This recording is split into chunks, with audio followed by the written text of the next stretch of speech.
Greetings to all of you friends of Rudolf von Tobel, and all of you who have heard about him.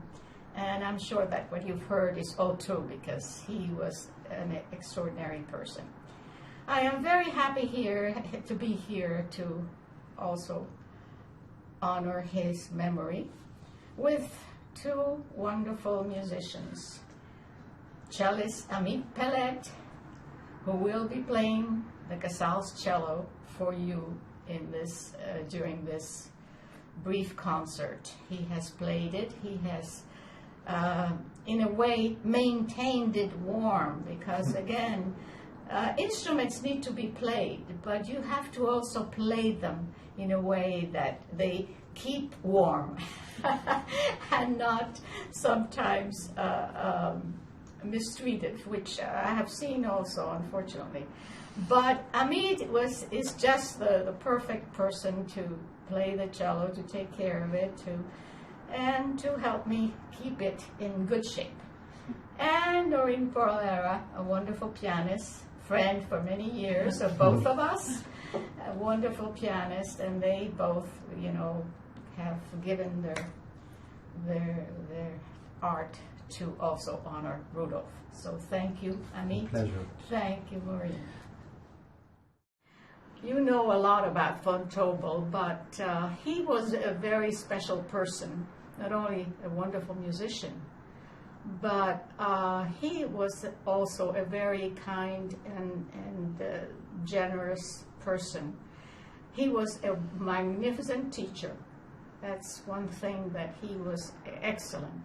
And he was very serious, very professorial, but he had a sense of humor that you could really die all day laughing with him. And that was von Tobel. Very serious, people very respectful, because again, he was organizing, so he had authority, but he was a wonderful, wonderful person. I also have to remember that during the World War, Rudolf von Tobel was a Swiss, and he lived always in Switzerland. Well, he would take trips to Prague to make sure that Casals had certain food that he could not have in Prague, that he could not find, and he would come every month and with a big bag of things for the Maître to eat, because, you know, at that time it was apparently more difficult than we can imagine at that time during the war, especially where he was, right in the border of France and Spain. So Rudolf von Tobel has had a heart. He was a wonderful musician. He never traveled much because he dedicated his life a lot to teaching, and he had wonderful, wonderful students. And he was integral part of those festivals of Casals. So I have all these affectionate remembrances for Rudolf and Helga, his wife. He married much later, but Helga was also a wonderful person and also musician. And they both made our lives happier, and for that I am grateful myself very much. So all of us think of Rudolf and Helga with love and with gratitude. And I hope that you continue remembering, because, you know, that was one thing that Casals always said. We have to remember the bad and the good. Hello, this is Amit Peled here, and I am with a very special friend with a very old instrument that I think all of you know in Bern and heard through recordings. This is the famous Goffriller cello of Pablo Casals. Matteo Goffriller made this instrument in 1733, and Pablo Casals bought this cello in 1908 and played all through his career on this cello, made all his famous recordings, the Bach suites, the Dvořák concerto, the Song of the Birds, of course, and many, many, many others, beautiful legendary recordings.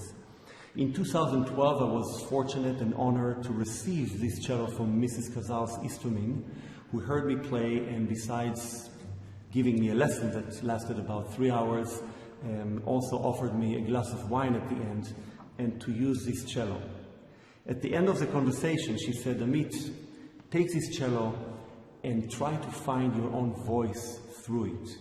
Of course, in the beginning, I thought I should sound and look and play like Pablo Casals, but that's not possible, and that's not what she meant. As I was playing the cello more and more, I realized that in this instrument in particular, more than any other old Italian instrument that I've played, it is very hard to get beautiful open sound if you push it. This instrument doesn't let you soar with beauty if you push it. So I had to learn, and I'm thankful because I learned to find my voice, as she referred to, by learning how not to disturb it, especially with a bow, and even with the way I sit. If you see, I found out after a while that Pablo Casals used to play putting his knee on the back of the cello, and that's the sweat mark over here. And I tried doing it, and I realized that by playing this cello with the knee behind, one gets much bigger and open sound. And by shutting it off, you mute the instrument. Of course, this is true for any cello, but in particular to this Gofriller, it's the case. And that was one of the realizations I had through the journey. The other one was with the bow, how not to just use weight, is how to take the weight and move it.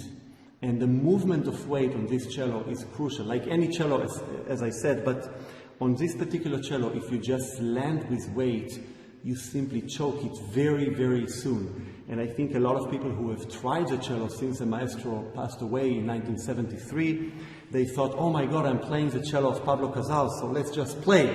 And it gave them choky sound.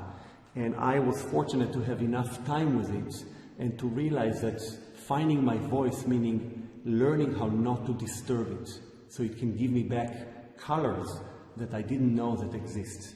I hope that you can enjoy the Song of the Birds that we recorded especially for you for this evening. And since we cannot be with you in person, I send you a big virtual hug with Pablo. And I hope that both of us will be with you again in the upcoming ceremonies. Enjoy.